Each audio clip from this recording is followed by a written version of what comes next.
Now, you may be wondering, hey, he just kind of skimmed over that little part about the blacks mating with the Chinese to produce the Red Indian. Well, I'm gonna attack that right now.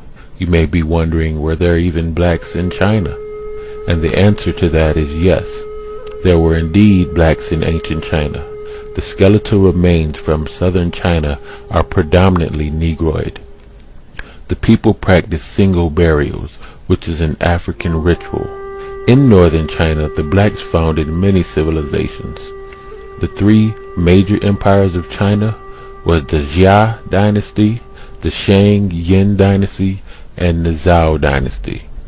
The Zhou dynasty was the first dynasty founded by the Mongoloid people in China, called the Hua.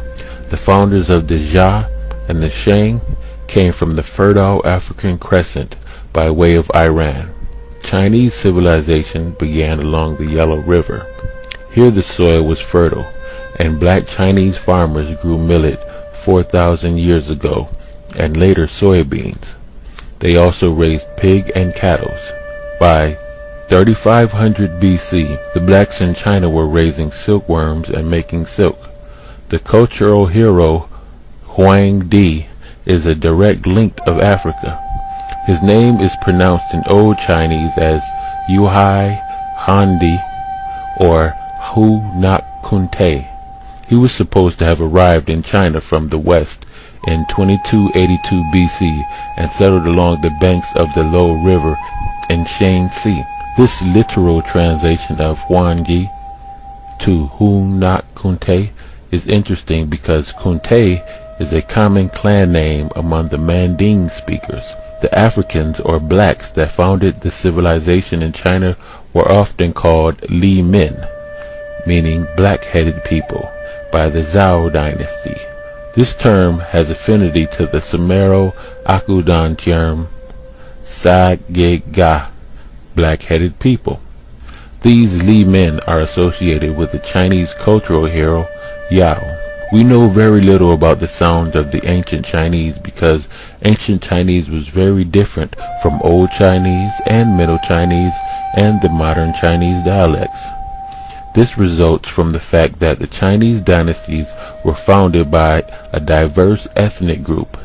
Jia and Shang Li, i.e. Black Shang, were founded by Dravidian and Manding speakers. Shang Yin was founded by classic Mongoloids, and the Zhao by contemporary Chinese. This explains the difference in pronunciation for ancient Chinese spoken by the Jia and Shang peoples and Old and Middle Chinese, or a variant thereof which is spoken by the Zhao people. The Shang characters compare favorably to the ancient Proto-Saharan script used by the Harappans in the Indus Valley, and the Manding script used in the ancient Sahara and Crete.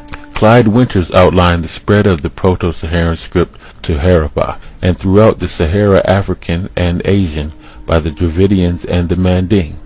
Evidence of Chinese writing first appears around 2000 BC as pottery markings. The shell and bone characters represented writing. They were not pictures but wedges similar to African cuneiform. The Shang symbols compare favorably with ancient Manding symbols as well.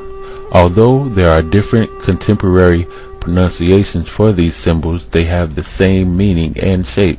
This suggests the genetic relationship between these scripts because we know that the present pronunciation of the Chinese symbol probably has little relationship to the ancient pronunciation of Chinese spoken in the Jia and Shang times when these characters were first used. This cognation of script supports the proposed Dravidian and Manding migration and settlement of China during the Jia times. The identification of the first hero of China, Hu Nak Kunte, as a member of the Kunte clan of the Manding speakers of Africa is supported by the close relationship between the Manding languages and the Chinese. Even though we do not know the ancient pronunciation of many Chinese signs, many Chinese and Manding words share analogy and suggest a Manding substratum for Chinese. I mentioned Black Shang, so I will further explain. There were two Shang empires. The first Shang dynasty was Shang Li, meaning Black Shang. It was ruled by Li Shang, or Black Shang. For the last 273 years of the Shang Empire, the capital was situated at Anyang. The Shang Empire based at Anyang was founded by the Yin nationality. We call this empire Shang Yin. Thus we have Shang Li Empire and the Shang Yin Empire. The Yin were classical Mongoloid people related to the Thai and other small Mongoloid Austronesian speaking people situated in Southeast Asia. The use of the blackbird as the father of Zhai relates to the blackbird as a popular totem of black ethnic groups in China. This indicates that the founders of Shang were of mixed origin. The bird myth I just mentioned, which is centered on the east coast of China, suggests black origin for Shang, since this area was the heartland of ancient China. Both the ancient Chinese and Africans had similar naming practices. As in Africa, the Shang child had both a day name and a regular name. The Shang child was named according to the days of the sun on which he was born. They were 10 days in each sun. These days are called the 10 celestial signs. In the mulberry tree tradition, one day 10 suns rose from a mulberry, and the archer Yi shot them down. He actually only shot 9 down. The suns in reality were birds. The bird myth refers to the blackbirds that founded the Shang dynasty. The fact that only one of the 10 birds survived the arrows of the archer of Yi may be related to the unification of the 10 clans of the Shang dynasty. The reference to blackbirds in the Chinese literature relate to the African origin of the Shang rulers. The use of the term blackbird relates to the fact that these blacks had a bird as their totem. There is a similar account in Native American history, where the blackbird rescues the red bird from the white bird, which retreats back into the caves. This analogy is a reference to the Negroid releasing the red Indian from the clutches of the European colonialism. We know that birds do not live in caves. The cave is a reference to the mountains of Europe, the Caucasus Mountains. And as far as blacks in Asia today, many Africans and Chinese mixed and moved far north into Tibet, where they become known as nomads and live a very similar life to the Africans in Kenya. The Dravidian speakers originally came from Nubia. They were related to the Sea Group people. The Shang culture was founded by the Kushites, thus the name Yi, meaning great bowman, thus corresponding to Stu, the name for the founders of the Tat Seti, the first monarchy in history. The Yi seem to have lived in both North and South China. Fu Sut Nin in Yi His Tunga Shao makes it clear that the Shang culture bearer remained allied to the rest of the Yi people who lived in southern China.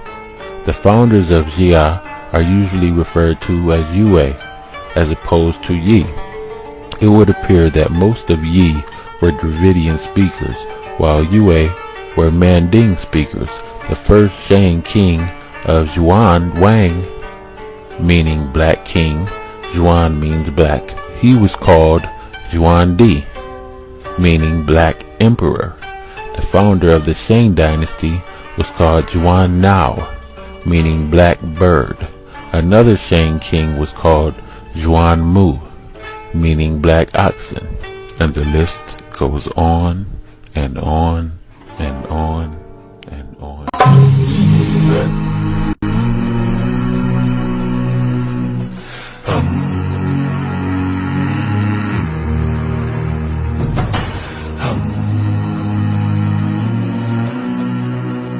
Hiya!